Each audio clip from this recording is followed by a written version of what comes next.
남편이 이제 질렸으니 이혼하자고 했을 때 저는 쿨하게 놓아주었습니다. 그리고 한 달 뒤, 그 남자는 무릎 꿇고 저에게 용서를 비웠습니다. 저는 김수련, 올해 31살입니다. 박민준 씨와 결혼한 지 어느덧 꽉 찬 8년이 흘렀습니다. 그 8년 동안 저는 예쁜 꽃무늬 원피스를 좋아하던 아가씨에서 부엌 살림에 갇혀 지내는 평범한 주부로 변해버렸습니다. 제 모든 마음은 이 집과 남편의 사업에 오롯이 바쳐졌습니다. 결혼 초 저희는 가진 것 하나 없는 빈털털이었습니다. 월세로 얻은 작은 단칸방에서 신혼을 보냈죠. 박민준 씨는 평생 남의 밑에서 일하고 싶어 하지 않았고 작은 사업이라고 직접 해보고 싶어 했습니다. 저는 그의 뜻을 전폭적으로 지지했습니다. 그때 저는 낮에는 공장에서 일하고 밤에는 집에 돌아와 그의 옷을 빨고 밥을 지었습니다. 꼬박꼬박 모은 월급은 한 푼도 남김없이 모두 그에게 사업적금으로 주었습니다. 저는 단 한 번 남김없이 모두 그에게 사업자금으로 씁니다. 방세를 아끼기 위해 저희는 그 작은 월세방에서 5년을 살았습니다. 그저 우리 둘이 힘을 합치면 언젠가는 분명히 좋은 날이 올 거라고 믿었습니다. 그 시절 박민준 씨도 저에게 참 잘해줬습니다. 늘 저에게 수련아, 사업이 잘 되면 꼭 너를 좋은 날 살게 해주고 다시는 너를 힘들게 하지 않을게라고 말했습니다. 저는 그 말을 굳게 믿었고 힘든 시간을 버텨낼 수 있는 원동력으로 삼았습니다. 노력은 결코 배신하지 않는다고 했던가요? 3년 전 박민준 씨의 건축 자재 사업이 마침내 순조롭게 풀리기 시작했습니다. 작은 노점에서 시작했던 것이 어느새 작은 가게가 되었고 나중에는 규모를 확장하여 면면이 직원을 두게 되었습니다. 저희도 마침내 작은 월세방을 벗어나 읍내의 방 3칸짜리 아파트를 살 수 있게 되었습니다. 드디어 힘든 시절이 끝나는가 싶었죠. 집안 형편이 나아진 후 저는 공장 일을 그만두고 오로지 집안일에 전념하며 남편의 식사와 생활을 돌보았습니다.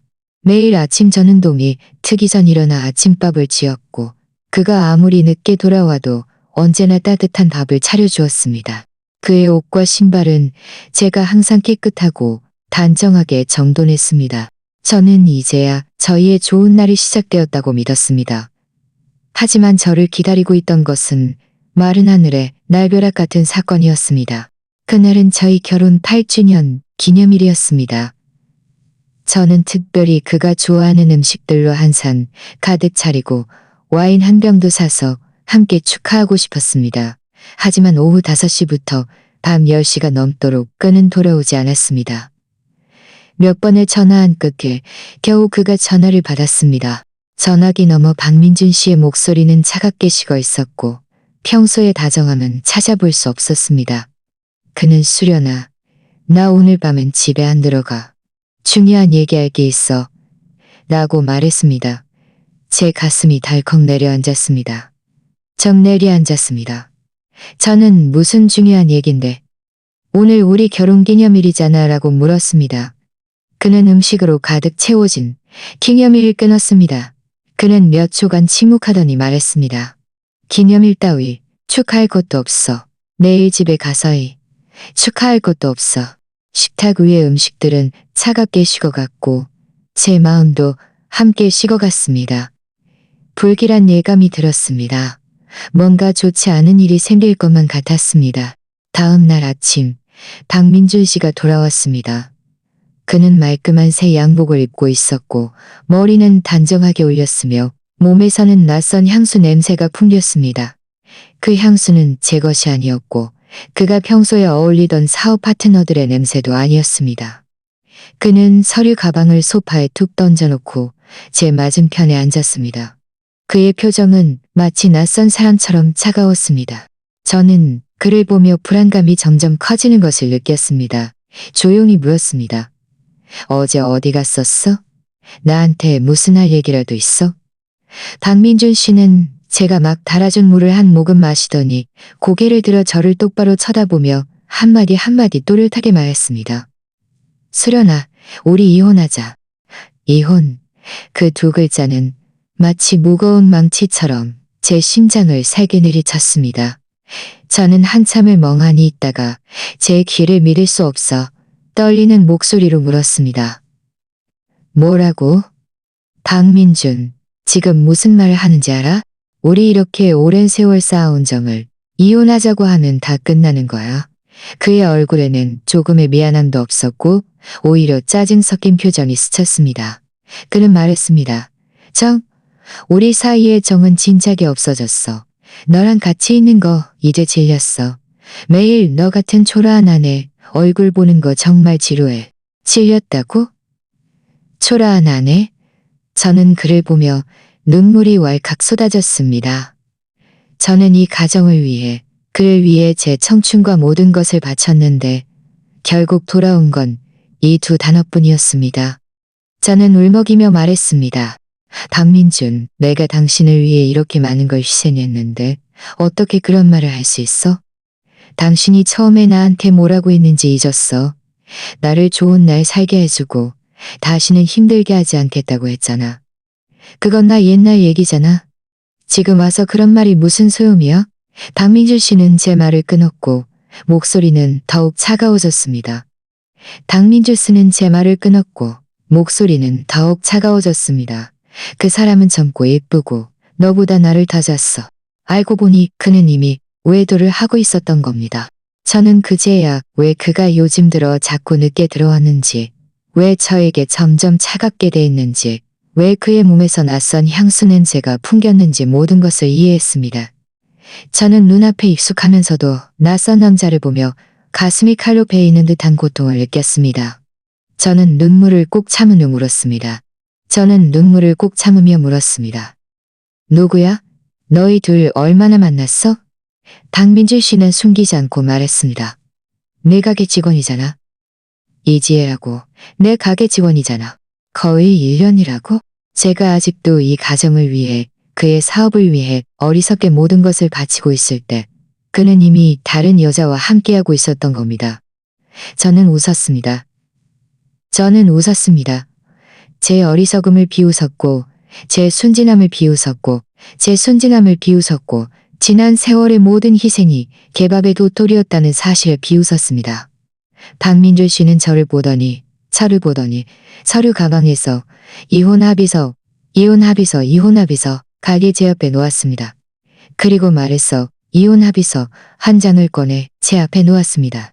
너한테는 1억 원을 줄게. 지난 8년에 대한 보상이라고 생각해. 네가 서명하면 우리 내일 바로 이혼 수속 박자. 저는 그 이혼 합의서를 바라보았고 박민준 씨의 차가운 얼굴을 보았습니다. 제 마음속 마지막 희망마저 산산조각 났습니다. 저는 이 남자가 저를 완전히 사랑하지 않는다는 것을, 심지어 조금의 미안함조차 없다는 것을 알았습니다. 저는 그 이혼 합의서에 손대지 않고 그저 조용히 그를 보며 말했습니다. 박민준, 당신 정말 너무하네. 그는 아무렇지 않게 어깨를 으쓱하며 말했습니다. 감정이라는 게 원래 맞는 사람이 있고 안 맞는 사람이 있는 거야. 너무 상심하지 마. 1억 원 가지고 가면 좋은 사람 다시 만날 수 있을 거야. 저는 깊이 숨을 들이쉬고 눈물을 닦았습니다. 이 지경이 된 이상 울고불고 매달려도 소용없다는 것을 알았습니다. 저는 그를 보았고 제 눈빛은 단호해졌습니다. 저는 그에게 이렇게 무너지지 않을 것이라고, 그가 없어도 김수련인 저는 충분히 잘 살 수 있다는 것을 보여줄 것이라고 생각했습니다. 박민준 씨는 제가 아무 말 하지 않자 제가 돈이 아깝거나 1억 원이 적다고 생각하는 줄 알았습니다. 그는 약간의 불쾌감을 담아 말했습니다. 수련아, 1억 원이면 적은 돈 아니야. 네 형편에 이 돈이면 충분히 새롭게 시작할 수 있을 거야. 더 이상 망설이지 말고, 서명하면 서로 편하지 말고 서명하면 서로 편하잖아. 저는 고개를 들어 그를 보았습니다. 쟤는 고개를 보았습니다. 오직 평온함만이 남아있었. 슬픔이 없었고 집안의 모든 값나가는 물건은 그에게 돌아가고 제가 받을 수 있는 건 1억 원뿐이었습니다. 지난 8년 동안 저는 제 청춘을 바쳤을 뿐만 아니라 제 월급과 저축을 모두 그의 사업에 투자했습니다. 그런데 이제 그는 저를 이렇게 쉽게 내쫓으려 하는 겁니다. 저는 이혼 합의서를 식탁에 내려놓고 박민준 씨를 보며 말했습니다. 박민준, 이 합의서는 서명할 수 없어. 그는 인상을 찌푸리며 짜증 섞인 표정을 지었습니다. 무슨 뜻이야? 돈이 적다는 거야. 내가 말하는데 1억 원도 내가 이심 써서 주는 거야. 너무 지나치게 굴지 마. 돈이 적다는 게 아니야. 이 합의서가 너무 불공평해. 저는 침착하게 말했습니다. 이 집은 우리 결혼 후에 산 거야. 부부 공동 재산이니 나도 절반 받을 권리가 있어. 그리고 당신 나의 지분도 처음에 내가 내 모든 저축을 투자했고 당신을 위해 동분서주하며 사업을 돌봤잖아. 이 지분에도 내 몫이 있어. 나는 많이 바라지 않아. 집은 포기할 수 있지만 가게 지분은 30%를 원해. 박민주 씨는 제 말을 듣더니 눈이 휘둥그레졌습니다. 제가 이런 요구를 할 줄은 꿈에도 몰랐던 모양입니다. 그는 비웃으며 말했습니다. 김수연, 너 미쳤어? 가게 지분은 내가 힘들게 벌어들인 돈이야. 너랑 무슨 상관이야? 30%를 원한다고? 꿈도 꾸지 마. 나랑 상관이 있는지 없는지는 당신 마음이 더 잘 알 거야. 저는 휴대전화를 꺼내 저장해둔 이체 기록과 제가 그의 사업을 도운 증거들을 보여주었습니다. 당신 가게 개업했을 때 물건 사입하고 창부 정리하고 고객들과 소통하는 것, 어느 것 하나 내가 안 도와준 게 있어. 내가 없었다면 당신이 이렇게 순조롭게 사업을 일궈낼 수 있었을 것 같아? 이제 와서 나를 내쫓고 모든 재산을 독차지하려 한다고? 그렇게 쉽게는 안 될 거야. 사실 이 증거들은 제가 진작에 준비해둔 것이었습니다. 제가 미래를 내다본 것이 아니라 예전에 박민준 씨의 사업이 잘 풀릴 때 주변 친구들이 저에게 조심하라고 모든 것을 그의 명의로만 두지 말라고 충고했었습니다. 그때는 친구들이 너무 심하다고 생각했는데 지금 와서 제가 그 충고를 듣고 이 증거들을 남겨둔 것이 얼마나 다행인지 모릅니다. 박민준 씨는 제 휴대전화 속 증거들을 보더니 얼굴색이 변했습니다. 제가 이런 것들을 남겨두었을 줄은 생각도 못했던 모양입니다. 한참 동안 아무 말도 못하다가 그는 이를 악물고 말했습니다. 30% 지분은 절대 안 돼. 많아야 10%. 현금은 1억 5천만 원. 이게 내 마지노선이야. 동의하지 않으면 법정에서 보자. 저는 솔직히 법정까지 가는 건 피하고 싶었습니다. 증거는 있었지만 그래도 힘든 싸움이 될 것이고 사람들의 입방아에도 오르내릴 것이기 때문입니다. 그리고 저는 그와 더 이상 얽히고 싶지 않았습니다. 그저 이 남자에게서 벗어나 제 새로운 삶을 시작하고 싶었습니다. 저는 잠시 생각하다가 말했습니다. 현금 1억 8천만 원. 지분은 당분간 당신이 가지고 있다가 편할 때 현금으로 바꿔서 줘. 이 조건이면 합의할게. 박민준 씨는 한참을 망설이다가 결국 고개를 끄덕였습니다. 좋아, 동의할게. 하지만 지분을 현금으로 바꿔주는 건 6개월 안에만 가능해. 괜찮아. 저는 흔쾌히 동의했습니다. 박민준 씨는 다시 이혼 합의서를 꺼내 우리가 합의한 조건대로 내용을 수정한 후 저에게 건넸습니다. 저는 한번 읽어보고 문제가 없음을 확인한 후 펜을 들어 망설임 없이 제 이름을 서명했습니다. 서명하는 그 순간 제 마음속에는 슬픔 대신 알 수 없는 해방감이 밀려왔습니다. 합의서에 서명한 후 박민준 씨는 제게 1억 8천만 원의 현금을 이체해 주었습니다. 그는 저를 보며 말했습니다. 이제 얘한테 얘기해뒀어. 오늘 바로 이 집으로 들어올 거야. 너도 짐 정리해서 빨리 나가주는 게 좋을 거야. 당신이 재촉할 필요 없어. 오늘 바로 나갈 거야. 저는 말하고는 침실로 들어가 제 짐을 정리하기 시작했습니다. 제 짐은 많지 않았습니다. 캐리어 몇 개면 충분히 다 들어갔습니다. 저는 우리 둘의 공동 소유물은 아무것도 가져가지 않았습니다. 오직 제 옷과 신발. 짐을 정리하는 동안 박민주 씨는 거실에 앉아 휴대전화만 만지작거렸습니다. 단 한 번도 저를 도와주러 오지 않았고 단 한마디의 만류하는 말도 하지 않았습니다. 그의 차가운 모습을 보며 저는 이혼을 결정한 것이 더욱 다행이라고 생각했습니다. 이런 무정한 남자는 제가 미련을 둘 가치조차 없었습니다. 제가 마지막 캐리어를 현관으로 옮겼을 때 초인종이 울렸습니다. 박민주 씨가 문을 열었고 문 밖에는 이지혜가 서 있었습니다.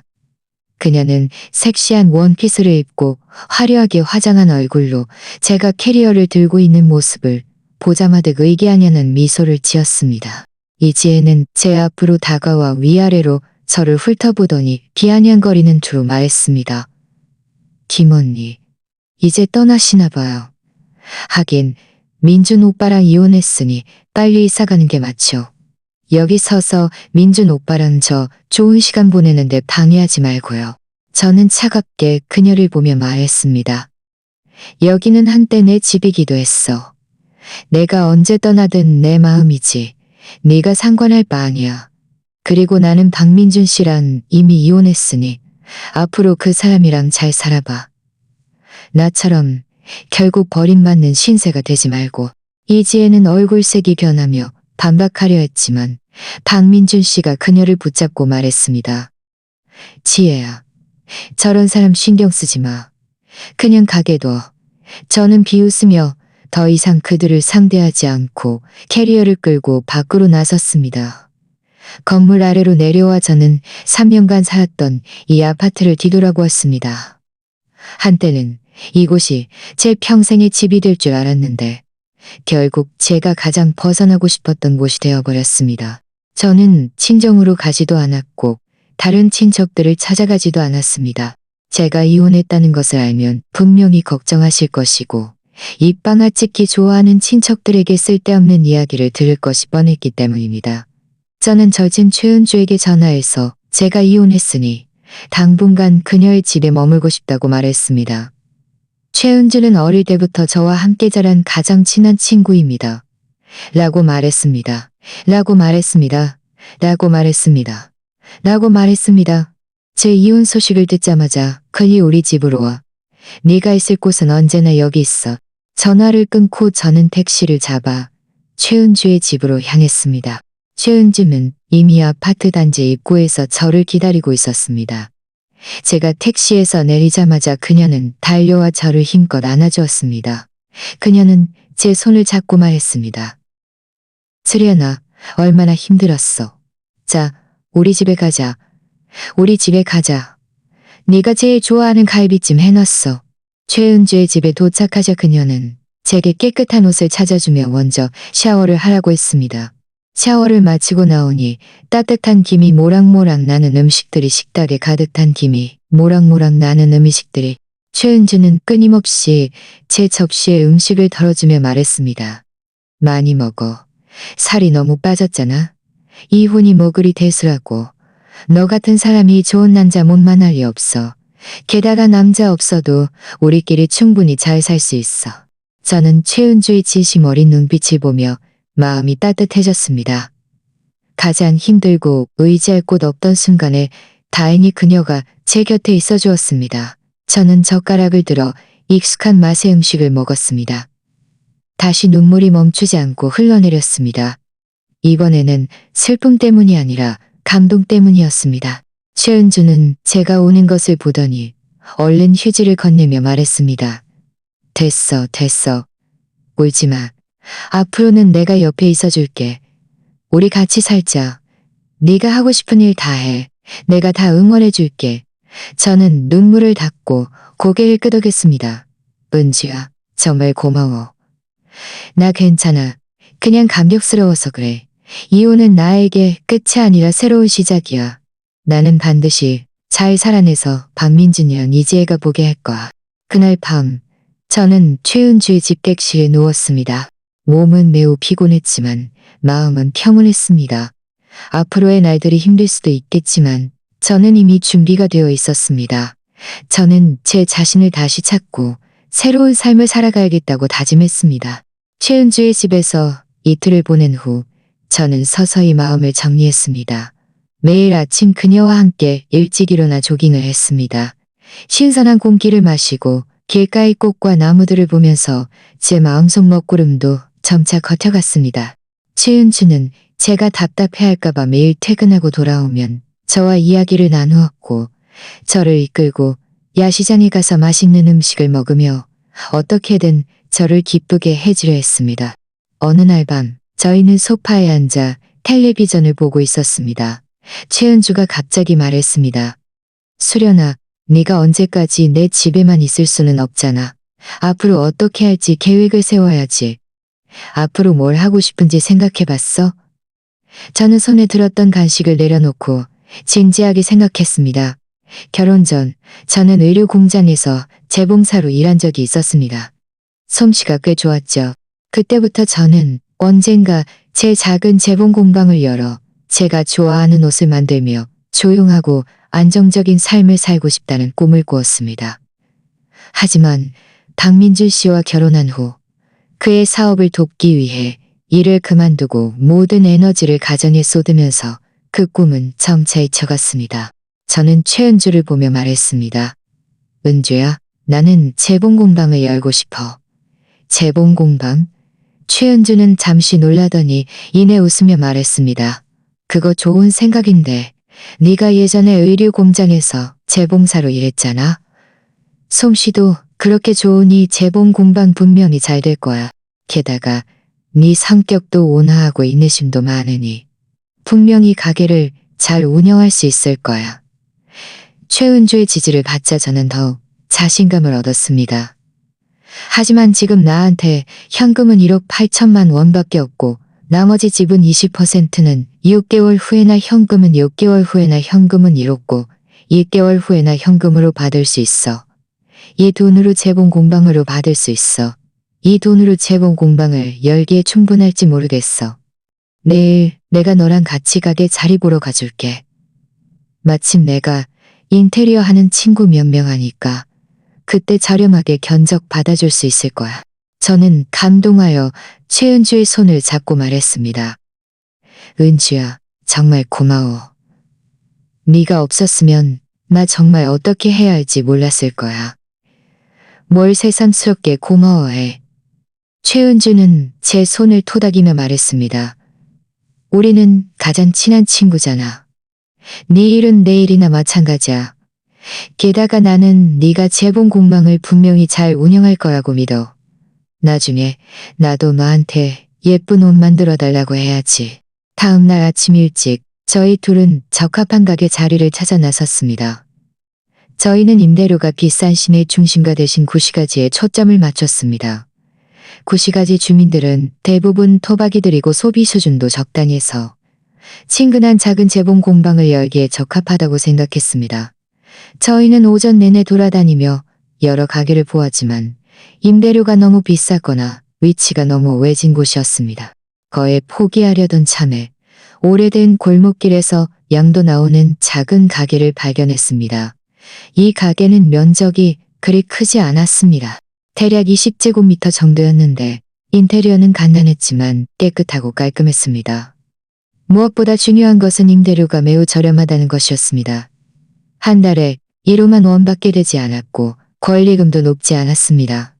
저와 최은주 모두 이 가게가 매우 적합하다고 생각하여 즉시 가게 주인에게 연락했습니다. 가게 주인은 60대 할머니셨는데 당신이 나이가 많고 몸이 좋지 않아 더 이상 가게를 운영할 수 없는데 그녀는 이 골목길 주민들이 모두 친절하고 평소에도 당신 가게를 많이 찾아주었다며 만약 제가 이 가게를 인수한다면 가게 안에 있는 재봉 설비 몇 가지를 모두 저에게 주겠다고 했습니다. 저는 그 말을 듣고 매우 기뻤습니다. 그 자리에서 할머니와 양도 계약에 대해 협의했습니다. 저희는 3일 후에 양도 수속을 받기로 했고 제가 먼저 권리금의 절반을 지불하고 나머지 절반은 수속이 완료된 후 가게에서 나오자 최은주가 흥분해서 말했습니다.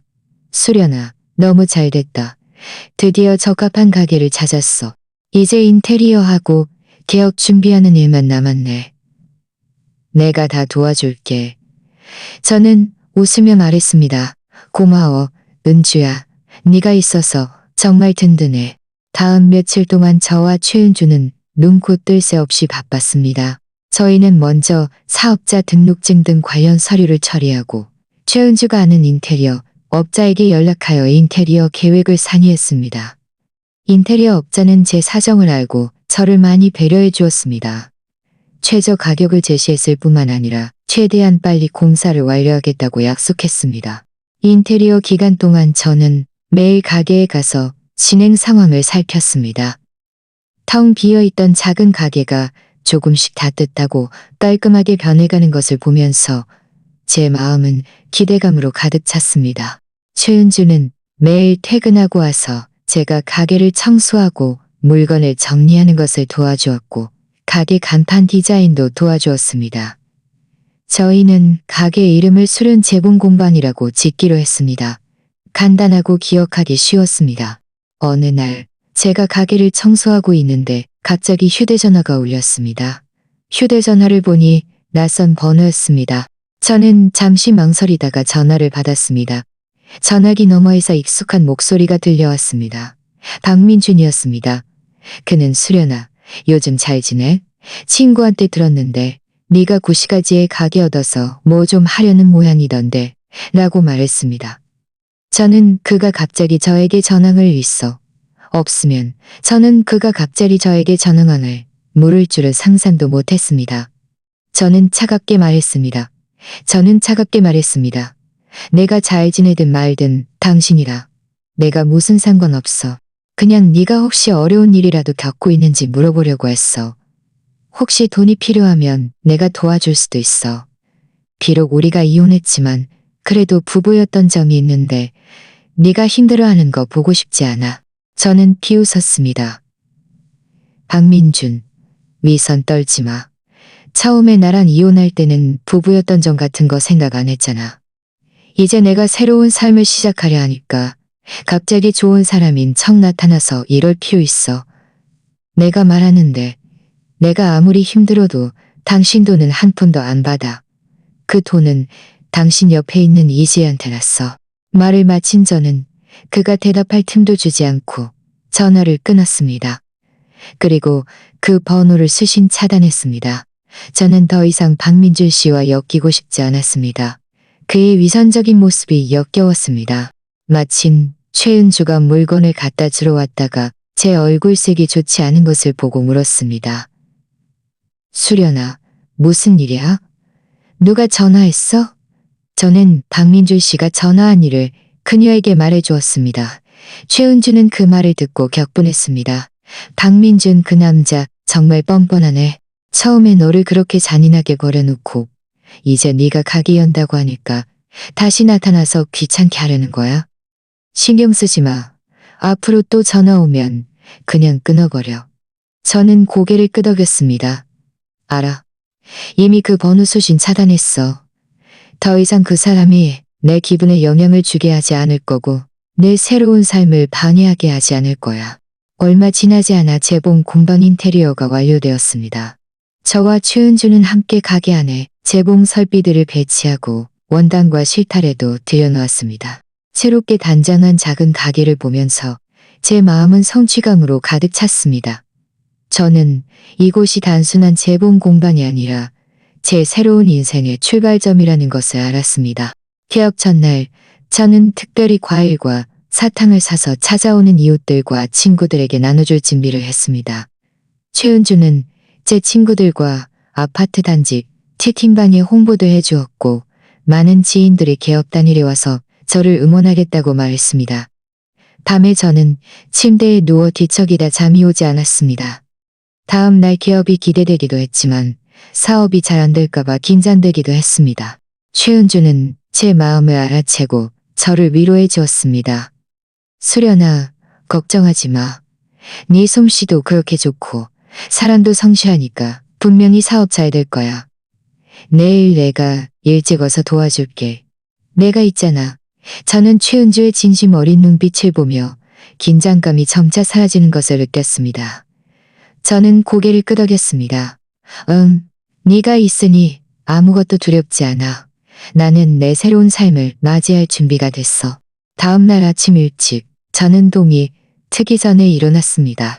깔끔하고 단정한 옷으로 갈아입고 간단하게 화장을 한 후 바로 제 재봉 공방으로 향했습니다. 최은주는 저보다 더 일찍 와서 이미 가게 안에서 물건을 정리하고 있었습니다. 그녀는 특별히 폭죽한 묶음을 사왔는데 기업은 역시 흥겨워야 한다고 말했습니다.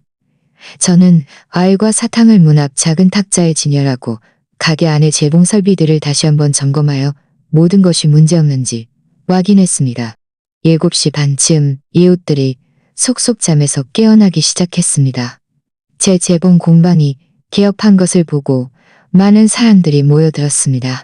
최은주는 그 모습을 보고 얼른 폭죽에 불을 붙였습니다. 터지는 폭죽 소리는 더 많은 사람들을 끌어모았습니다. 저는 웃으며 사람들에게 인사를 건네고 준비해둔 사탕을 구경꾼들과 아이들에게 나눠주었습니다. 옆집에 사는 김 여사님께서 웃으며 말했습니다. 수련 씨, 이 가게가 수련 씨가 영마되었구나. 저는 얼른 말했습니다. 정말 잘 됩니다. 정말 잘 됐네. 예전에 의류 공장에서 일했다고 들었는데 솜씨가 분명히 좋을 거야. 솜씨가 분명히 좋을 거고 들었는데 솜씨가 분명히 좋을 거야. 제가 정성껏 해드릴게요. 분명히 만족하실 거예요. 제가 말하는 동안 제 친구들도 몇 명 도착했습니다. 그들은 화환을 가져와 가게 문 앞에 잘 놓아주었습니다. 최은주는 그들의 손을 잡고 열정적으로 제 재봉 공방을 소개했습니다. 이렇게 많은 사람들이 저를 응원해주는 모습을 보면서 제 마음은 따뜻해졌고 이전의 긴장감도 완전히 사라졌습니다. 기업 첫날부터 손님들이 적지 않았습니다. 옷을 수선하러 오는 사람들도 있었고 바지를 만들러 오는 사람들도 있었습니다. 심지어 어떤 사람은 원단을 들고 와 원피스를 만들어 달라고 했습니다. 저는 침착하게 모든 손님을 응대하고 그들의 요구사항을 꼼꼼히 기록한 후 재봉틀 앞에 앉아 일을 시작했습니다. 제 솜씨는 녹슬지 않았습니다. 재봉틀을 다루는 손놀림은 빠르고 안정적이었고 바느질도 가지런하고 촘촘했습니다. 첫 손님은 김 여사님이었습니다. 그녀는 바지 한 벌을 가져왔는데 허리가 좀 커서 줄여달라고 했습니다. 저는 금방 수선을 마쳤습니다. 김 여사님은 바지를 들고 보시더니 만족스러운 표정으로 말했습니다. 수련 씨, 솜씨가 정말 대단하네. 예전에 그 할머니 재봉사보다 훨씬 잘해. 앞으로는 수련 씨 가게만 찾아야겠네. 김 여사님의 칭찬을 받자 저는 더욱 자신감이 생겼습니다. 이어서 몇몇 손님들도 제 솜씨의 감탄사를 연발했습니다. 어떤 사람들은 앞으로 자기 친척이나 친구들도 모두 저에게 소개해주겠다고 말했습니다. 하루 종일 저는 발에 땀이 나도록 바빴고 물 마실 시간조차 없었습니다. 하지만 제 마음은 성취감으로 가득 찼습니다. 저녁에 문을 닫고 장부를 정리해보니 무려 300만 원 넘게 벌었습니다. 비록 큰 돈은 아니었지만 이것은 제가 이혼 후 제 두 손으로 벌어들인 첫 수입이었기에 그 의미가 남달랐습니다. 최은주가 제가 가게를 정리하는 것을 도우러 왔다가 제가 기뻐하는 모습을 보고 웃으며 말했습니다. 수련아, 내가 뭘 했어? 첫날부터 이렇게 잘 되는데 앞으로는 분명히 더 잘 될 거야. 저는 웃으며 고개를 끄덕였습니다. 다 너랑 사람들이 도와준 덕분이야. 네가 없었으면 나 이 가게도 열지 못했을 거야. 이후 제 재봉 공방은 갈수록 번창했습니다. 단골 손님들이 새로운 손님을 소개해주고 새로운 손님들이 단골 손님이 되면서 매일 많은 사람들이 찾아왔습니다. 저는 일을 성실하게 하고 가격도 합리적으로 받았습니다. 절대 터무니없이 비싸게 받지 않았고 점차 구시가지에서 좋은 평판을 쌓았습니다. 가끔 너무 바빠서 감당하기 힘들 때는 최은주가 퇴근하고 와서 저를 도와주었습니다. 손님을 응대하고 원단을 정리하는 것을 도와주었죠. 어느 날 한 손님이 매우 비싼 앙고라 코트를 가져왔습니다. 실수로 구멍이 났는데 수선이 가능한지 물었습니다. 이 코트는 원단이 매우 특수해서 수선하기가 매우 어려웠습니다. 많은 재봉 공방들이 맡으려 하지 않았습니다. 저는 구멍을 자세히 살펴본 후 손님에게 말했습니다. 제가 최대한 수선해 드릴게요. 미관상 문제 없도록 보장해 드릴게요. 이 코트를 수선하기 위해 저는 많은 자료를 찾아보았고 코트 색깔과 재질에 비슷한 실을 특별히 사왔습니다. 저는 오후 내내 조심스럽게 한 땀 한 땀 쑤셔냈고 마침내 구멍을 완벽하게 메웠습니다. 자세히 보지 않으면 전혀 티가 나지 않았습니다. 손님이 옷을 찾으러 왔을 때 수선된 코트를 보고 감격해서 말했습니다. 수련 씨, 정말 대단하네요. 새로 산 것보다 더 예뻐요. 앞으로 제 모든 옷을 수연 씨한테 맡길게요. 이 사건 이후 제 명성은 더욱 높아졌습니다. 많은 사람들이 일부러 다른 지역에서까지 저에게 옷을 만들거나 수선하러 왔습니다. 제 사업도 점점 안정되었고 매달 꽤 많은 돈을 벌 수 있었습니다. 예전에 공장에서 일할 때보다 훨씬 많이 벌었습니다. 저는 벌어들인 돈으로 재봉 공방 안에 작은 원룸을 얻어 최은주의 집에서 이사 나왔습니다. 비록 작았지만 매우 따뜻했고 온전히 저만의 공간이었습니다. 저는 방을 깨끗하고 단정하게 공간이었습니다.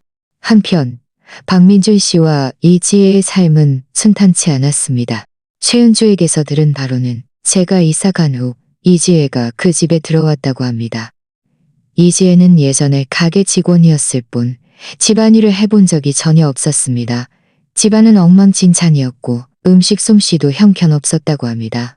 박민준 씨는 매일 퇴근하고 돌아와도 따뜻한 밥 한 끼 먹을 수 없었고 어수선한 집안을 보면서 마음이 매우 불편했다고 합니다. 한 번은 최은주가 박민준 씨 집 근처 슈퍼마켓에 물건을 사러 갔다가 우연히 박민준 씨와 이지혜가 싸우는 것을 보았다고 합니다. 이지혜는 울면서 말했습니다. 박민준, 나 당신이랑 같이 잘 살고 싶어서 온 거지. 당신 다정부 노릇하려고 온 거 아니야. 매일 빨래하고 밥하고 청소하는 거 너무 힘들어 죽겠어. 당신 예전에는 나한테 그렇게 잘해줬는데 왜 요즘은 나한테 이렇게 차갑게 돼? 나한테 이렇게 차갑게 돼? 박민준 씨는 짜증 섞인 목소리로 말했습니다. 나도 매일 회사에서 일하는 거 충분히 힘들어 죽겠는데 집에 와서까지 네 불평을 들어야 해? 내가 어떻게 너한테 다정하게 대할 수 있겠어? 최은주가 이 모습을 저에게 말해줬을 때 저는 그저 웃기만 하고 아무 말도 하지 않았습니다. 저는 그들이 언젠가는 이렇게 될 줄 이미 예상했습니다. 이지혜는 돈 많은 남자와 결혼하면 잘 살 수 있을 거라고 생각했지만 결혼 생활은 외모나 애교만으로는 유지되지 않는다는 것을 몰랐습니다. 그녀는 제가 희생한 결과만을 보았을 뿐 제가 이 가정을 위해 쏟은 노력을 보지 못했습니다. 더욱 재미있는 것은 어느 날 이지혜가 직접 제 재봉 공방을 찾아왔다는 것입니다. 그녀는 명품 옷을 입고 화려하게 화장했지만 얼굴의 초췌함은 감출 수 없었습니다. 그녀는 제 앞으로 다가와 거만하게 말했습니다. 김수련, 네 이런 허름한 가게도 장사가 꽤 잘 되네. 저는 손님에게 코트를 재단해주고 있었는데 고개를 들어 그녀를 한번 쳐다보고는 차갑게 말했습니다. 여기는 장사하는 곳이지 당신이 구경하러 오는 곳이 아니야. 이지혜는 입술을 삐죽거리며 말했습니다. 누가 여기서 옷을 수선하겠어. 나는 민준 오빠가 지금 잘 지내고 있다고 말해주러 온 거야. 너랑 같이 살 때보다 훨씬 잘 지내. 우리 다음 달에 해외여행 갈 거야. 너는 평생 그런 삶은 꿈도 못 꿀 거야. 저는 하던 일을 멈추고 그녀를 보며 말했습니다. 이지혜, 당신은 돈만 있으면 모든 걸 샀습니다. 이지혜, 당신은 돈만 있으면 모든 걸 살시면 모든 걸 살지 않아. 당신과 가는 모양인데 당신과 박민준 씨가 잘 지내든 말든 나랑은 아무 상관없어. 나는 내 두 손으로 돈 벌면서 주변 손님들은 제 말을 듣고 참지 못하고 웃음을 터뜨렸습니다. 이지혜는 얼굴이 새빨개져서 아무 말도 못했습니다. 그녀는 저를 매섭게 노려보며 말했습니다. 김수련, 너무 잘난 척하지 마. 내가 너를 가만두지 않을 거야. 말을 마친 그녀는 성난 걸음으로 가게를 나섰습니다. 손님들은 수려시려기만 찾아야겠어. 저는 웃으며 말했습니다. 쓰는 사람 신경 쓰지 마. 딱 봐도 행복하지 않으니까 여기 와서, 저기 않으니까 여기 와서 존재가 바빠도 행복하지 않으니까. 서른 사람 때문에 제 기분을 망치거나 제 사업에 영향을 주게 하지 않을 거예요. 이지혜가 떠난 후 저는 다시 하던 일에 집중했습니다. 저는 가장 좋은 반격은 싸우는 것이 아니라 제 삶을 잘 살아내는 것이라는 것을 알았습니다. 제 두 손으로 돈을 벌고 제 솜씨를 자립하며 누구의 눈치도 보지 않는 삶. 그런 삶은 어떤 부귀영화보다도 마음 편했습니다. 그날 저녁 문을 닫고 나오는 길에 저는 수박을 사러 과일 가게에 들렀습니다. 최은주와 나눠 먹을 생각이었죠. 월세방 건물 아래에 도착했을 때 저는 갑자기 익숙한 뒷모습을 보았습니다. 박민준이었습니다.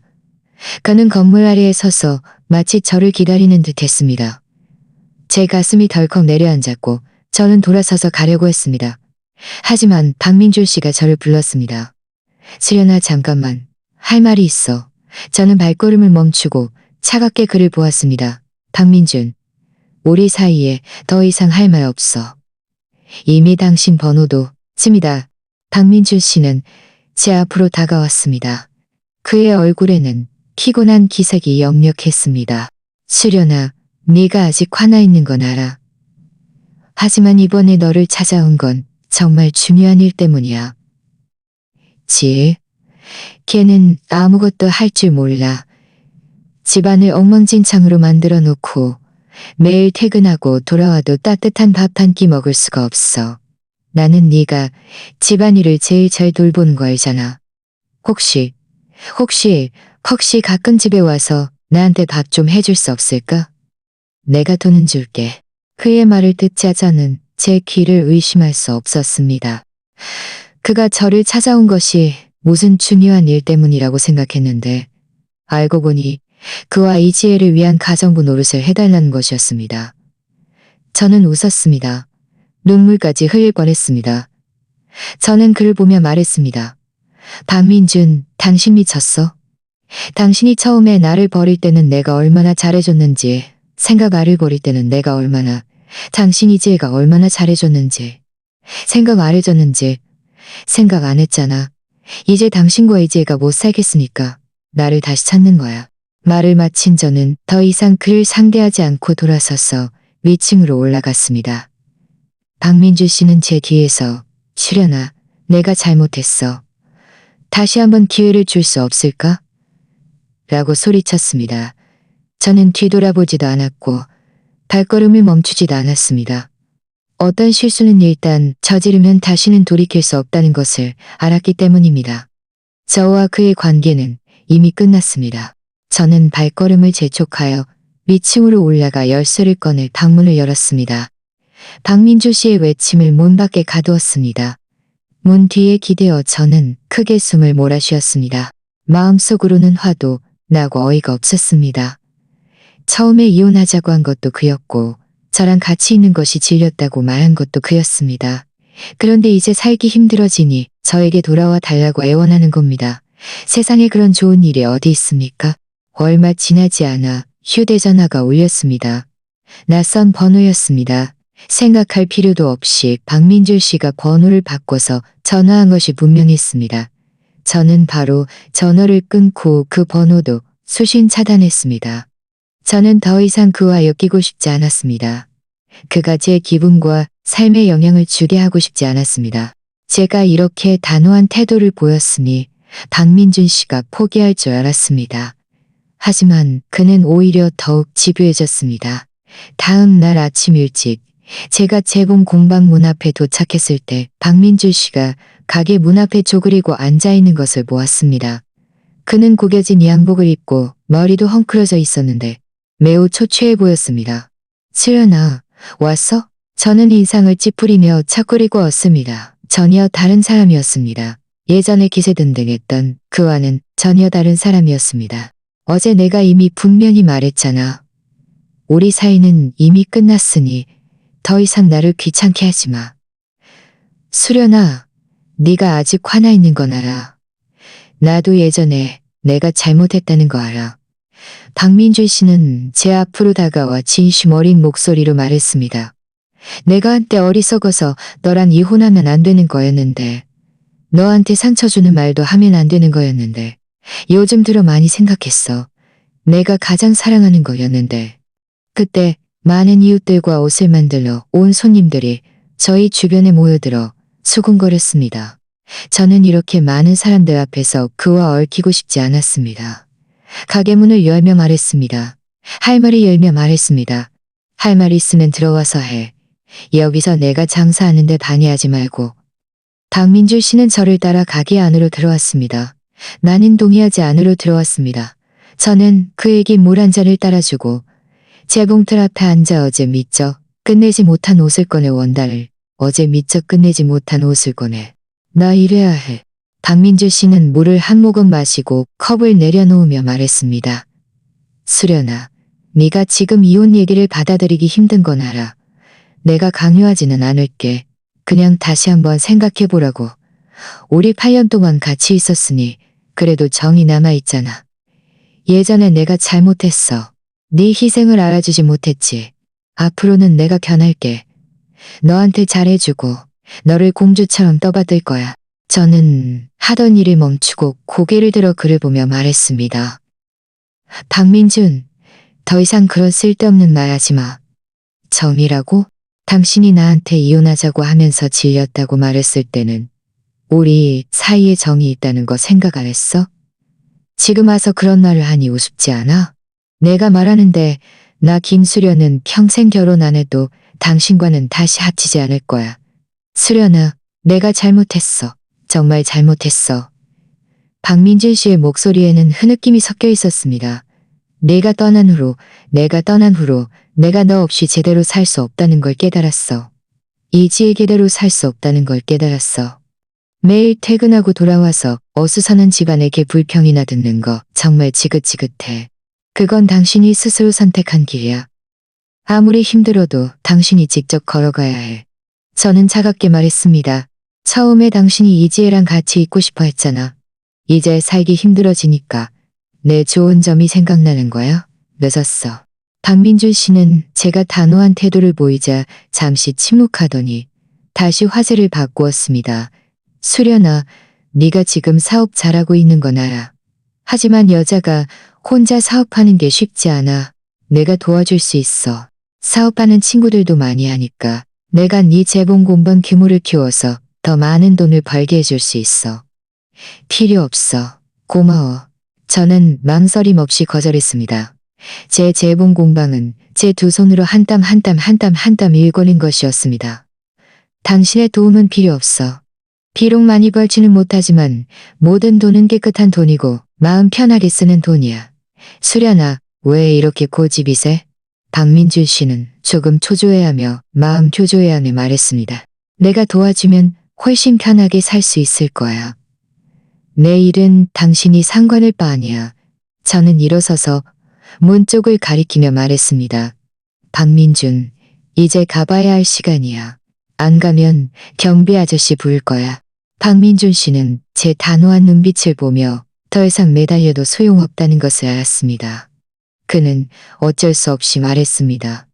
수련아, 나는 포기하지 않을 거야. 네가 나를 용서해주는 날까지 계속 너를 기다릴 거야. 그 말을 끝으로 그는 돌아서서 떠났습니다.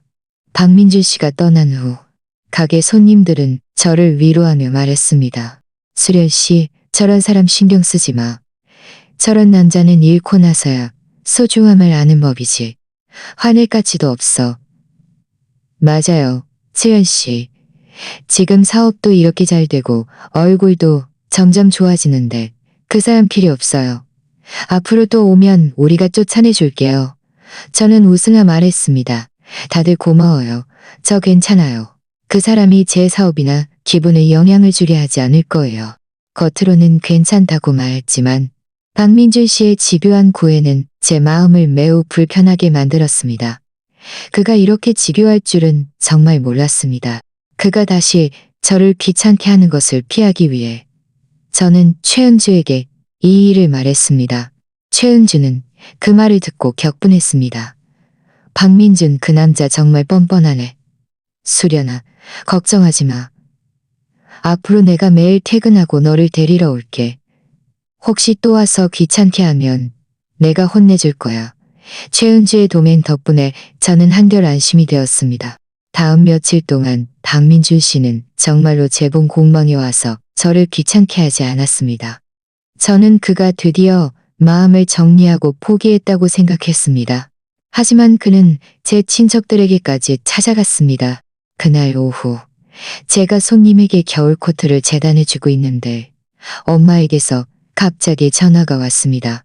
전화기 너머 엄마의 목소리는 매우 진지했습니다. 수련아, 너랑 민준이 대체 무슨 일이야? 오늘 민준이가 우리 집에 와서 울면서 자기가 잘못했으니 너랑 다시 합하고 싶다고 하더라. 네가 자기를 용서해주지 않는다고 하더라. 네가 자기를 용서해주지 않는다고 하던데. 제 마음이 철렁했습니다.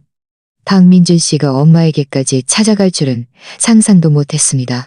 나랑 같이 있는 게 질렸다고 하면서 이제 살기 힘들어지니까 나를 다시 찾는 거야. 나는 동의하지 않을 거야. 그 사람이 너한테 잘못한 건 알아. 엄마는 한숨을 쉬며 말했습니다. 하루 부부였던 정이 100일 간다고 하잖아. 너희 둘이 8년 동안 같이 있었으니 그래도 정이 있을 거 아니니. 저는 그 사람이랑 다시 않겠니. 그래도 정이 있을 거 아니니. 민준이도 잘못을 뉘우친 것 같으니 다시 한번 기회를 줄 수 없을까? 여자가 혼자 살림하는 줄 수 없을까? 저는 단호하게 말했습니다. 그 사람이 처음에 저에게 그렇게 큰 상처를 줬는데 제가 잊을 수 있을 리 없잖아요. 저는 지금 혼자서도 잘 지내고 있어요. 제 사업도 있고 제 삶도 있고요. 제 삶도 있고요. 그 사람 필요 없어요. 엄마는 더 이상 저를 설득하지 마세요. 이건 제 선택이고 저는 후회하지 않아요. 알겠다. 엄마가 더 이상 설득하지 않을게. 엄마가 더 이상 설득하지 않을게. 이가 잘 지내면 됐어. 전화를 끊고 제 마음은 매우 불편했습니다. 엄마가 저를 위해서 걱정하는 것은 알지만 그녀는 제가 박민준 씨와 함께할 때가 진짜 힘들었다는 것을 몰랐습니다. 저는 모든 것을 바쳤지만 소중히 여겨지지 않던 삶에 지쳐 있었습니다. 저는 그저 제 삶을 잘 살고 싶었습니다. 엄마가 박민준 씨에게 잘 말해줬으니 더 이상 저를 귀찮게 하지 않을 거라고 생각했습니다. 하지만 그는 다시 제 재봉 공방을 찾아왔습니다.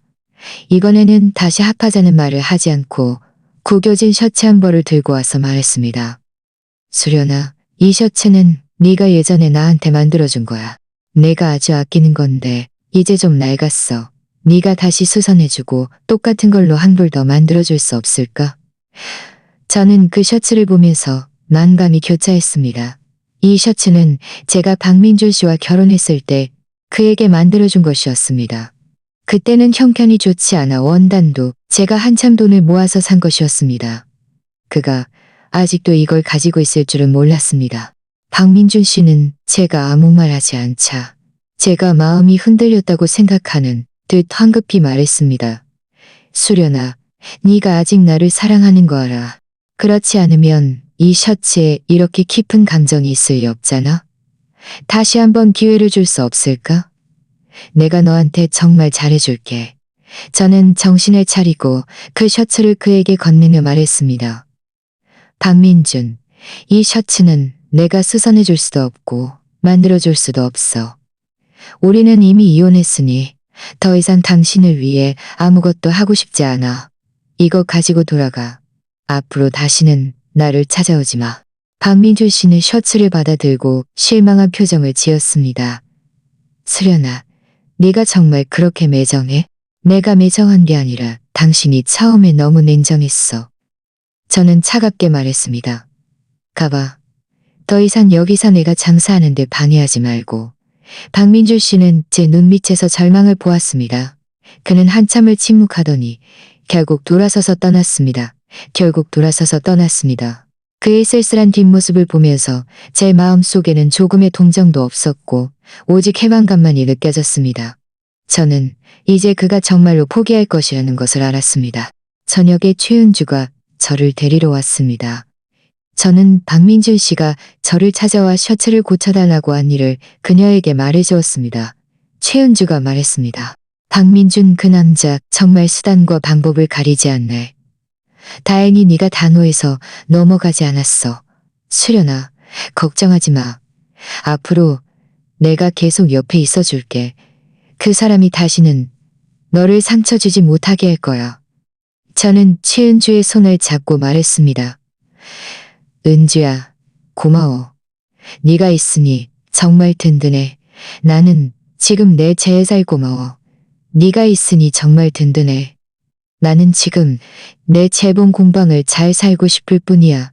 다른 일은 아무것도 상관하고 싶지 않아. 네 삶은 분명히 갈수록 번창할 거야. 저는 웃으며 고개를 끄덕였습니다. 저는 제 생각을 굳게 지키고 제 사업을 열심히 운영하기만 한다면 분명히 제가 원하는 삶을 살 수 있을 것이라는 것을 알았습니다. 박민준 씨의 집요한 구애는 제 인생의 작은 에피소드일 뿐 제 발걸음을 멈추게 할 수는 없었습니다. 박민준 씨의 집요한 구애에서 벗어나자 제 삶은 다시 제자리를 찾았습니다. 매일 아침 정시에 문을 열고 끊임없이 찾아오는 손님들을 맞이했습니다. 저녁에 가게 문을 닫은 후에는 월세방으로 돌아가 쉬거나 최은주와 함께 밥을 먹고 이야기를 나누었습니다. 삶은 충만하고 안정적이었습니다. 제 재봉 공방은 갈수록 번창했고 심지어 어떤 손님은 일주일 전에 미리 옷을 예약하기도 했습니다. 저는 이렇게 평화롭고 행복한 날들이 계속될 줄 알았습니다. 하지만 이지혜의 질투심이 그녀를 그렇게 미친 짓을 하게 만들 줄은 몰랐습니다. 그날 오후 햇살이 좋았습니다. 저는 가게 안에서 한 아주머니에게 겨울 코트 치수를 재어주고 있었습니다. 이 아주머니는 제 오랜 단골 손님으로 자주 친구들을 소개해 제 가게를 찾아주셨습니다. 저희가 이야기를 나누고 있는데 가게 문이 갑자기 발로 차고 열렸습니다. 이지혜가 불량해 보이는 여자 2명을 데리고 들어왔습니다. 이지혜는 흉측한 표정을 짓고 있었는데 들어오자마자 저를 손가락질하며 욕설을 퍼부었습니다. 김수람이 여우 같은 년, 네가 박민준을 꼬드긴 거지? 저는 인상을 찌푸리고 손에 들고 있던 줄자를 내려놓으며 차갑게 말했습니다. 이지혜, 당신 미쳤어? 나는 박민준 씨랑 진작에 이혼했어. 우리 사이에 아무 관계도 없어. 그 사람이 스스로 나를 찾아오는 건데 나랑 무슨 상관이야? 나랑 상관없다고? 이지혜는 비웃으며 제 재봉틀 작업대 앞으로 다가와 그 위에 있던 원단과 가위를 모두 바닥에 쓸어버렸습니다. 여기서 순진한 척하지 마. 네 천한년이 뒤에서 관계 부리지 않았다면, 네 천한년이 뒤에서 관계 부리지 않았다면 민준 오빠가 왜 나한테 점점 차갑게 대하겠어. 그 아주머니는 더 이상 참을 수 없어 일어서서 말했습니다. 아가씨, 말 조심해요. 수련 씨는 좋은 아가씨야. 그 사람이 박민주 씨를 찾아간 적은 단 한 번도 없어. 다 박민주 씨가 스스로 찾아와서 귀찮게 한 거라고. 아가씨는 제대로 알지도 못하면서 욕하지 마요. 욕하지 마요. 이지혜는 아주머니를 매섭게 노려보며 말했습니다. 여기 당신일 아니니까 기어들집니다. 여기 당신일 아니니까 기어들지 말고 빨리 가. 안 그러니까. 다른 손님들도 놀라서 아무 말도 못했고 어떤 사람은 몰래 휴대전화를 꺼내 경찰에 신고할 준비를 했습니다. 이지혜는 손님들이 모두 겁먹고 도망가는 것을 보더니 더욱 의기양양해졌습니다. 그녀는 데려온 2 여자에게 명령했습니다. 다 부숴버려. 이 허름한 가게를 다 부숴버려. 내가 그 여자가 앞으로 여기서 어떻게 장사하는지 볼 거야. 그 2 여자는 즉시 가게 안의 원단과 실타래를 바닥에 마구 던져버렸고 의자를 들어 거울과 선반을 부쉈습니다. 거울은 산산조각 났고 선반 위의 재봉 도구들도 바닥에 떨어져 날카로운 소리를 냈습니다. 제 마음은 칼로 베이는 듯이 아팠습니다. 이것은 제가 힘들게 한 땀 한 땀 세운 재봉 공방이었습니다. 제 희망이었는데 저는 달려가 그들을 막으며 말했습니다. 부수지 마. 더 부수면 경찰에 신고할 거야. 이지혜는 저를 밀쳐냈고 저는 균형을 잃고 바닥에 넘어졌습니다. 손이 실수로 바닥에 깨진 유리 조각에 베어 피가 순식간에 흘러나왔습니다. 이지혜는 쪼그리고 앉아 제 턱을 잡고 말했습니다. 김수련, 내가 경고하는데 앞으로 박민준한테서 떨어져. 안 그러면 내가 네 가게를 부수는 것뿐만 아니라 이 읍내에서 네가 발붙이지 못하게 할 거야. 바로 그때 최은주가 달려왔습니다. 그녀는 퇴근하고 저를 데리러 오는 길이었는데 가게 상황을 보자마자 곧장 뛰어들어왔습니다. 그녀는 이지혜를 밀쳐내고 저를 일으켜 세우며 말했습니다. 수련아 괜찮아? 다친 데는 없어? 저는 최은주를 보며 눈물을 참지 못하고 흘렸습니다. 은주야, 내 가게. 최은주는 바닥에 널브러진 것을 보고는 분노에 몸을 떨었습니다. 그녀는 돌아서서 이지혜를 노려보며 말했습니다. 이지혜, 너 정말 너무하다. 대낮에 남의 가게를 부수고 사람을 다치게 하다니. 너 죽고 싶어. 이지혜는 최은주가 나타나자 조금 겁먹었지만 애써 침착한 척 말했습니다. 나는 이 여우 같은 년을 혼내주는 중이야. 너랑 상관없으니 신경 끄고 가. 신경 끄라고. 내가 이미 경찰에 신경 끄고 가. 최은주는 비웃으며 말했습니다. 수련이는 내 제일 친한 친구야. 내가 그 사람이 너한 친구야. 이지혜는 경찰이라는 두 글자를 듣자마자 얼굴색이 변했습니다. 그녀는 최은주가 직접 경찰에 신고할 줄은 생각도 못했던 모양입니다. 네가 감히 경찰에 신고해. 내가 말하는데 박민준이 너희들을 가만두지 않을 거야. 박민준이 너희들을 가만두지 않을 거야. 태은주는 비웃으며 말했습니다. 박민준이. 최은주는 기웃으며 말했습니다. 그 사람 지금 자기 앞가림도 못하는데 우리를 어떻게 가만두지 않겠다는 거야? 얼마 지나지 않아 경찰이 도착했습니다. 경찰은 사건 경위를 파악하고 저와 주변 이웃들에게 질문한 후 이지혜와 그녀가 데려온 여자 2명을 모두 파출소로 데려갔습니다. 떠나기 전 경찰은 저에게 먼저 병원에 가서 상처를 치료하고 나중에 파출소에 와서 조서를 작성하면 된다고 말했습니다. 이후 이 사건은 법에 따라 처리될 것이라고 했습니다. 최은주는 저를 데리고 근처 병원에 가서 상처를 치유했습니다. 의사 선생님은 제 손에 새 바늘을 꿰매고 소염제도 처방해 주었습니다. 상처 치료를 마친 후 저희는 다시 파출소에 가서 조서를 작성했습니다. 조서 작성을 마친 후 경찰은 저희에게 이지혜가 이미 자신의 불법 행위를 인정했고 제 손해를 배상할 의향이 있지만 제가 그녀를 용서해 주기를 바란다고 말했습니다. 저는 차갑게 말했습니다. 저는 그녀를 용서해 주기를 바란다고 말했습니다. 저는 그녀를 용서하지 않을 거예요. 그녀는 제 가게를 부쉈을 뿐만 아니라 저를 다치게 했어요. 파출소에서 나왔을 때는 이미 저녁이었습니다. 최은주가 저와 함께 부서진 재봉 공방으로 돌아왔습니다. 바닥에 널브러진 것을 보면서 제 마음은 매우 슬펐습니다. 최은주는 저를 위로하며 말했습니다. 수련아, 너무 슬퍼하지 마. 이지혜가 우리 손해를 배상해 줄 거야. 우리는 가게를 다시 인테리어해서 정말 어떻게 해야 할지 몰랐을 거야. 내일 내가 바로 인테리어 업자한테 연락해서 빨리 가게를 수리해서 장사하는데 지장 없게 할게. 최은주는 제 손을 토닥이며 말했습니다. 우리는 가장 친한 친구잖아.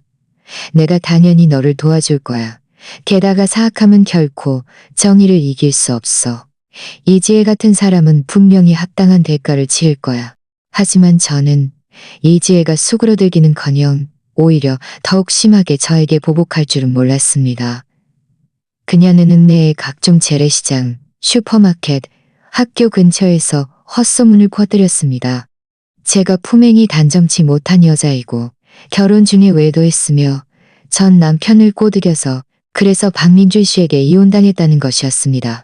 그녀는 또 제 재봉 공방에서 쓰는 원단이 모두 불량품이고 그 옷을 입으면 알레르기가 생긴다고 말했습니다.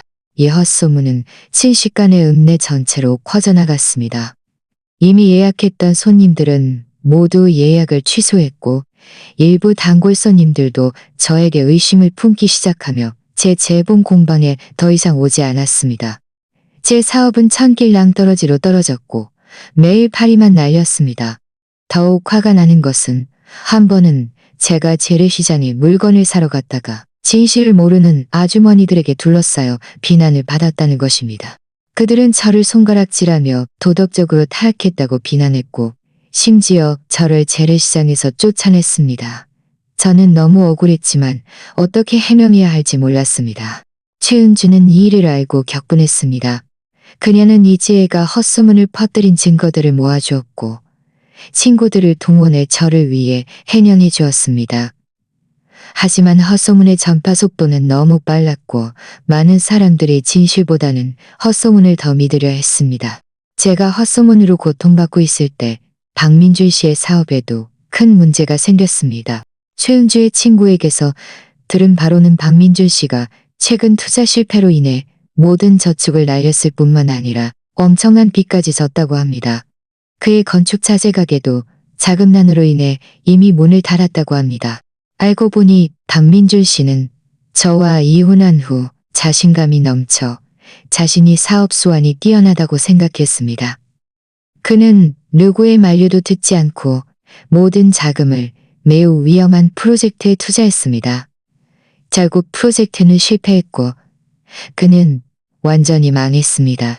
이지혜는 박민준 씨가 파산했다는 것을 알고 그를 위로하기는커녕 오히려 그와 크게 싸웠고 그에게 남아있던 얼마 안 되는 돈마저 챙겨 고향으로 도망갔다고 합니다. 이 소식을 들었을 때 저는 조금의 동정심도 없었고 오히려 그가 마땅히 받아야 할 벌이라고 생각했습니다. 처음에 그는 저를 그렇게 냉정하게 버렸고 그렇게 오만방자하게 굴었는데 지금 이런 처지가 된 것은 모두 그 자신이 자초한 일이었습니다. 하지만 저는 갈 곳 없는 박민준 씨가 다시 저를 찾아올 줄은 몰랐습니다. 이번에는 예전처럼 아첨하거나 집요하게 매달리는 태도가 아니었습니다. 절망과 애원하는 눈빛을 한 채 제 재봉 공방문 앞에 서 있었습니다. 저는 그의 초췌하고 남루한 옷차림을 보았지만 제 마음에는 아무런 동요도 없었습니다. 그가 저를 찾아온 것은 분명히 저에게 도움을 청하려는 것이라는 것을 알았습니다. 저는 먼저 말을 꺼내지 않고 그저 조용히 그를 보았습니다. 박민준 씨는 한참을 망설이다가 마침내 앞으로 다가와 목이 잠긴 목소리로 말했습니다. 수련아, 내가 예전에 너에게 잘못한 거 알아. 내가 정말 나쁜 놈이라는 거 알아. 하지만 지금 나는 정말 갈 곳이 없어. 네가 나를 좀 도와줄 수 없을까? 저는 차갑게 그를 보며 말했습니다. 박민준, 당신이 내가 당신을 도와줄 거라고 생각해? 처음에 당신이 나한테 그렇게 했는데 지금 이런 처지가 된 건 다 당신이 자초한 일이야. 나란히 터그리고 앉아 두 손으로 머리를 감싸 쥐고 나는 당신을 도와줄 수 없고 도와주고 싶지도 않으니 더 이상 나를 찾아오지 않는 게 좋을 거야.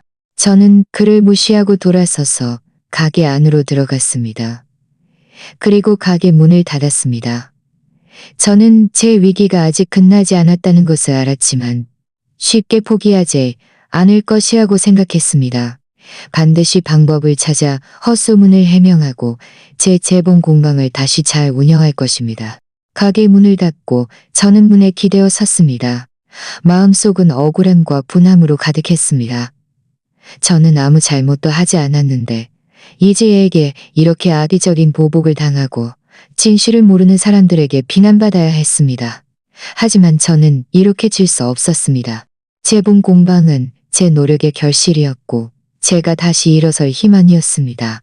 저는 반드시 방법을 찾아 헛소문을 해명하고 사람들에게 진실을 알려야 했습니다.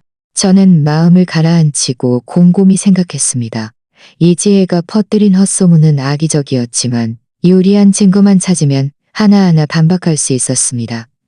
제가 가장 먼저 생각한 것은 박민준 씨가 처음에 저와 이혼한 진짜 이유였습니다. 그는 저에게 질려 이지혜와 함께하기 위해 이혼한 것이 사실이었습니다. 그리고 제 재봉 공방의 원단은 제가 신중하게 고른 좋은 원단이었고 구매 영수증으로 증명할 수 있었습니다. 저는 즉시 예전 이혼 합의서와 매번 원단을 구매했던 영수증들을 찾아 이 모든 것을 정리했습니다. 최은주는 제 생각을 알고 저를 많이 지지해 주었습니다. 그녀는 수련아, 네 방법이 통할 거야. 우리 스스로 해명하는 것만으로는 부족해. 사람들이 모두 믿을 수 있는 방식으로 진실을 말해야 해. 내 생각엔 말이야. 우리 구시가지 작은 광장에서 이웃들이랑 예전 손님들 모두 불러서 사람들 앞에서 증거를 내놓자. 그러면 이지혜의 헛소문은 저절로 무너지게 될 거야 라고 말했습니다. 저는 고개를 끄덕였습니다. 좋아. 그렇게 하자. 사람들이 진실을 알면 분명히 나를 이해해 줄 거라고 믿어. 다음 며칠 동안 저와 최은주는 재봉 공방 재정비로 바빴습니다. 동시에 예전 단골 손님들과 근처 이웃들에게 연락하여 상황을 설명하고 작은 광장에 와서 제 해명을 들어달라고 초대했습니다. 대부분의 사람들은 흔쾌히 응해주었고 예전에 저를 오해했던 일부 손님들도 진실을 들어보겠다고 했습니다. 예상치 못하게 박민준 씨도 저를 찾아왔습니다. 그는 여전히 초췌한 모습이었는데 저를 보자마자 끊임없이 사과했습니다. 수련아, 내가 예전에 너에게 잘못한 거 알아. 이지혜가 헛소문을 퍼뜨려 너를 힘들게 한 것도 내 책임이야. 지금 내가 잘못을 뉘우치고 있어. 내가 헛소문을 해면하는 것을 도와주고 싶어. 내게 보상하는 셈치고.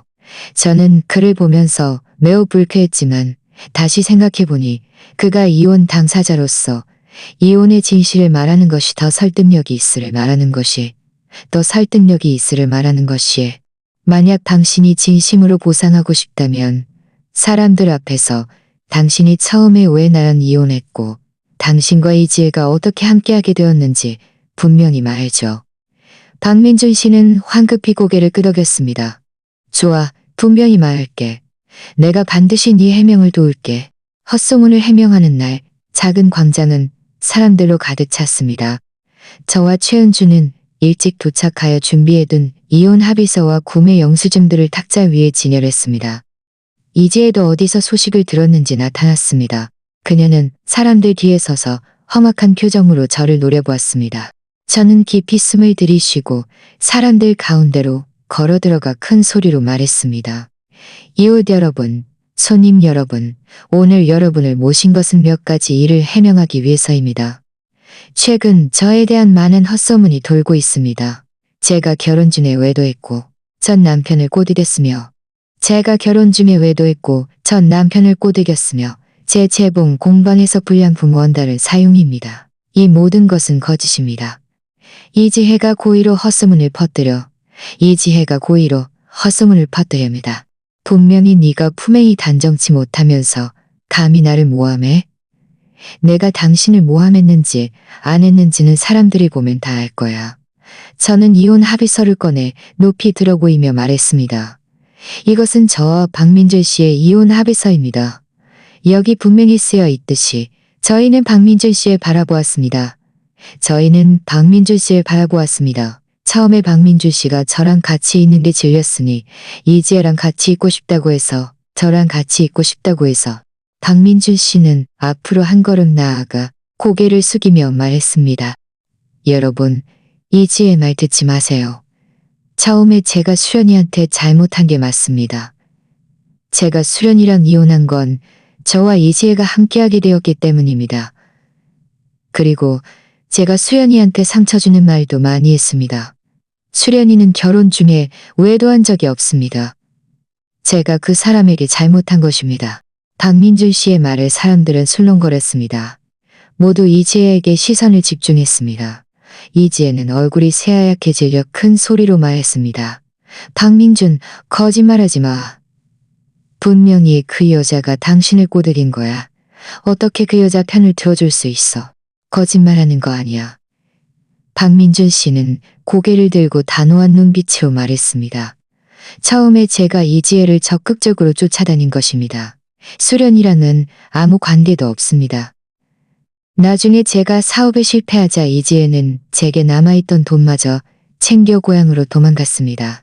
제가 눈이 멀어서 이런 어리석은 짓을 저지른 것입니다. 이어서 저는 구매 영수증들을 꺼내 보이며 말했습니다. 여러분, 이 증거들을 다시 한번 보세요. 이것은 제 재봉 공방의 구매 영수증입니다. 여기 있는 원단들은 모두 정식 제조업체에서 생산된 좋은 원단입니다. 절대 불량품이 아닙니다. 저는 가게를 연 이후로 항상 성실하게 장사했고 단 한 번도 손님을 속인 적이 없습니다. 여러분이 믿지 못하시겠다면 제 예전 단골 손님들에게 제 솜씨와 원단이 어떤지 물어보세요. 예전에 이지혜에게 겁먹고 도망갔던 아주머니가 일어서서 말했습니다. 제가 증언할 수 있어요. 수련 씨 솜씨는 정말 좋아요. 원단도 아주 좋고요. 제가 그 사람한테 옷을 몇 벌 만들었는데 입었을 때 편안하고 몸에 딱 맞아요. 그 헛소문들은 분명히 거짓말일 거예요. 아주머니의 증언에 힘입어 다른 단골 손님들도 나서서 저를 위해 변호해 주었습니다. 모두 제가 성실하고 솜씨가 좋으며 절대 헛소문에서 말하는 그런 짓을 할 리 없다고 말했습니다. 저는 최은주가 저를 위해 모아준 이 지혜가 헛소문을 퍼뜨린 증거들을 꺼내 보이며 말했습니다. 이것들은 모두 이 지혜가 헛소문을 퍼뜨린 증거입니다. 그녀는 질투심에 눈이 멀어 제 재봉 공방을 부쉈을 뿐만 아니라 여기저기 헛소문을 퍼뜨려 제 삶과 사업에 큰 영향을 주었습니다. 저는 이미 경찰에 신고했고 경찰이 이 사건을 법에 따라 처리할 것입니다. 진실이 밝혀지자 사람들 사이에서는 이지혜를 비난하는 목소리가 터져나왔습니다. 모두 이지혜가 너무 악랄해서 이렇게 심한 짓을 저지를 줄은 몰랐다고 말했습니다. 이지혜는 사람들의 비난에 고개를 들지 못했고 몰래 도망가려를 틀지 못했고 몰래 도망가려 했지만 몇몇 정의로운 이웃들에게 붙잡혔습니다. 바로 그때 경찰도 도착했습니다. 알고 보니 제가 진작에 경찰에 상황을 설명해 두었고 이지혜는 경찰에 끌려갈 때까지도 저를 원망스러운 눈빛으로 노려보았지만 이미 돌이킬 수 없었습니다. 헛소문이 해명된 후 제 명성은 손상되기는커녕 오히려 제가 억울하게 누명을 썼던 사연이 알려지면서 사람들은 제 인품을 더욱 인정해 주었습니다. 이전에 예약을 취소했던 손님들은 모두 다시 예약을 했고 많은 새로운 손님들이 일부러 저에게 옷을 만들러 왔습니다. 제 재봉 공방이 다시 문을 연 날 가게 아는 사람들로 가득 찼습니다. 모두 축하해 주러 왔는데 어떤 사람은 화환을 보내고 어떤 사람은 덕담을 해주었습니다. 최은주는 동분서주하며 손님들을 맞이했고 얼굴에는 기쁨의 미소가 가득했습니다. 저는 눈앞에 북적이는 광경을 보면서 마음이 따뜻해졌습니다. 저는 마침내 이 위기를 극복했으며 제 노력이 헛되지 않았다는 것을 알았습니다. 박민줄 씨도 왔습니다. 그는 가게 문 앞에 서서 손에 사과 편지를 들고 들어올지 말지 망설였습니다. 저는 그를 보았지만 먼저 인사하지 않았습니다. 그는 한참을 망설이다가 마침내 들어와 사과 편지를 저에게 건네며 말했습니다. 수련아, 이건 내 사과 편지야. 내 죄책감과 후회로 가득 차 있어. 내가 예전에 너에게 많은 상처를 준 거야. 네가 나를 용서해 주기를 바라지는 않아. 그저 내 사과를 받아주기를 바랄 뿐이야. 저는 사과 편지를 받아들고 열어보지 않았습니다. 그저 말했습니다. 당신의 사과는 잘 받았어요. 지난 일은 지난 일로 둡시다. 앞으로 당신이 잘 살아가고 다시는 어리석은 짓 하지 않기를 바라요. 말을 마친 그는 돌아서서 떠났습니다. 이번에는 그의 뒷모습에 이전의 절망 대신 약간의 후련함이 더해져 있었습니다. 저는 일이 여기서 끝났다고 생각했습니다. 하지만 더 큰 놀라움이 저를 기다리고 있을 줄은 몰랐습니다. 며칠 후 양복을 입은 한 남자가 제 재봉 공방에 찾아왔습니다. 그는 한 의류회사의 사장인데 이전에 제 사연을 들었고 제 솜씨를 보고 제가 재능이 많다고 생각하여 저와 협력하고 싶다고 말했습니다. 그는 그 회사에서 대중을 위한 의류 라인을 출시하고 싶다며 솜씨가 뛰어나고 인품이 믿을 수 있는 재봉사가 디자인과 샘플 제작을 맡아주기를 원한다고 했습니다. 그는 제가 그 회사에 입사하여 기술 고문을 맡아주기를 바랐고 매우 높은 연봉과 지분도 줄 것이라고 했습니다. 저는 제 귀를 의심할 수 없었습니다. 저 같은 작은 재봉사가 의류 회사의 눈에 들 줄은 꿈에도 생각 못했습니다.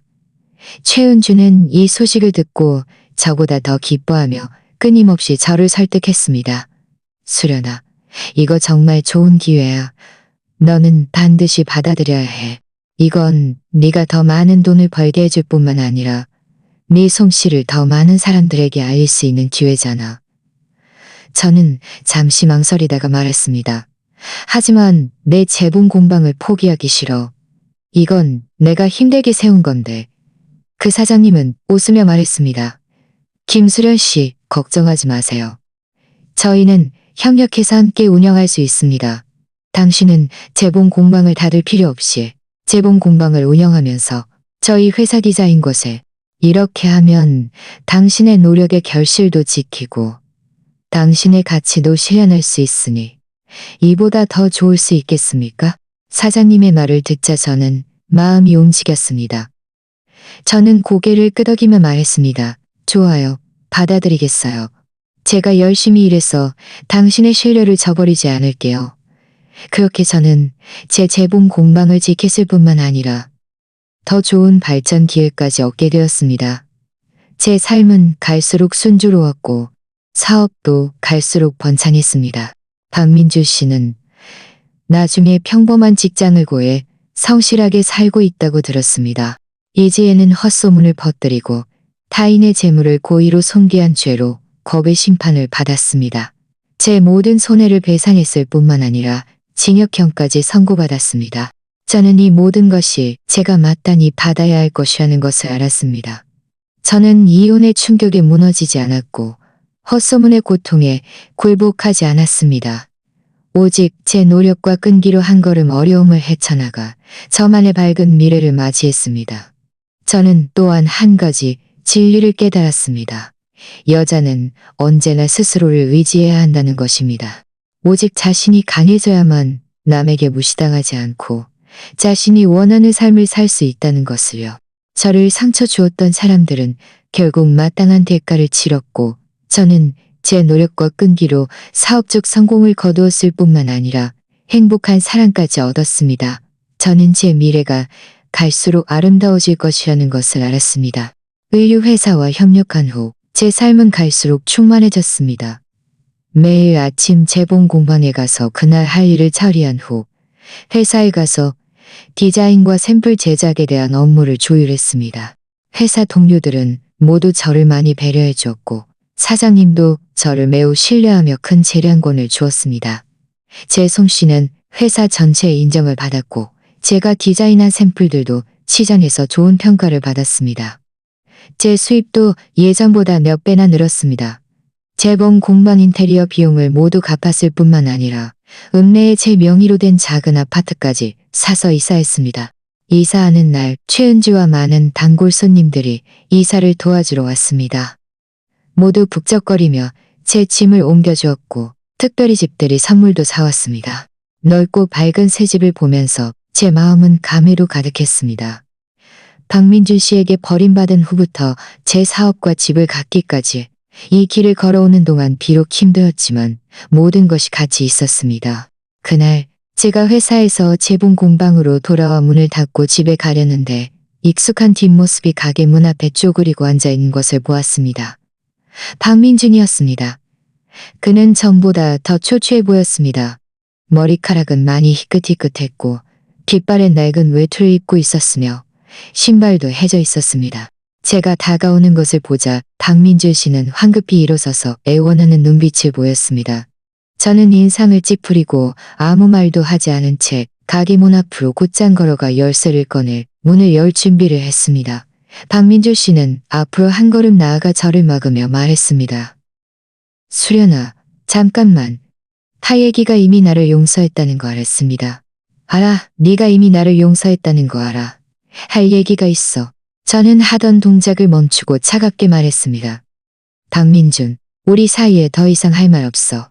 박민준 씨의 목소리에는 흐느낌이 섞여 있었습니다. 하지만 수련아, 지금 나는 정말 갈 곳이 없어. 그래서 너에게 도움을 청하러 올 수밖에 없었어. 저는 비웃으며 말했습니다. 당신이 갈 곳 없는 게 나랑 무슨 상관이야? 처음에 당신이 스스로 그런 길을 선택했잖아. 지금 아무리 깊은 나락이라도 당신이 스스로 뛰어들어야 해. 내가 자업자득이고 내가 마땅히 받아야 할 뻘이라는 거 알아. 박민준 씨는 말하더니 갑자기 털썩하고 바닥에 무릎을 꿇었습니다.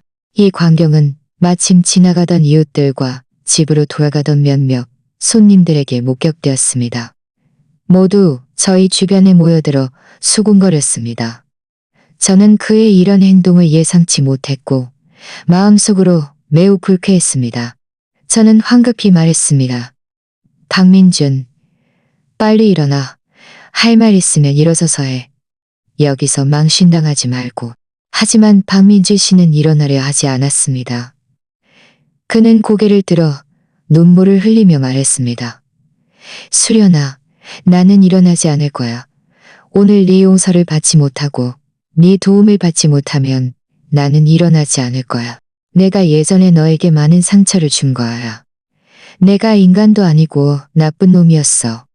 너랑 이혼하면 안 되는 거였는데, 너에게 상처 주는 말도 하면 안 되는 거였는데, 더군다나 이지혜가 너를 그렇게 괴롭히게 하면 안 되는 거였는데, 그의 목소리는 매우 컸고 주변 사람들은 모두 똑똑히 들었습니다.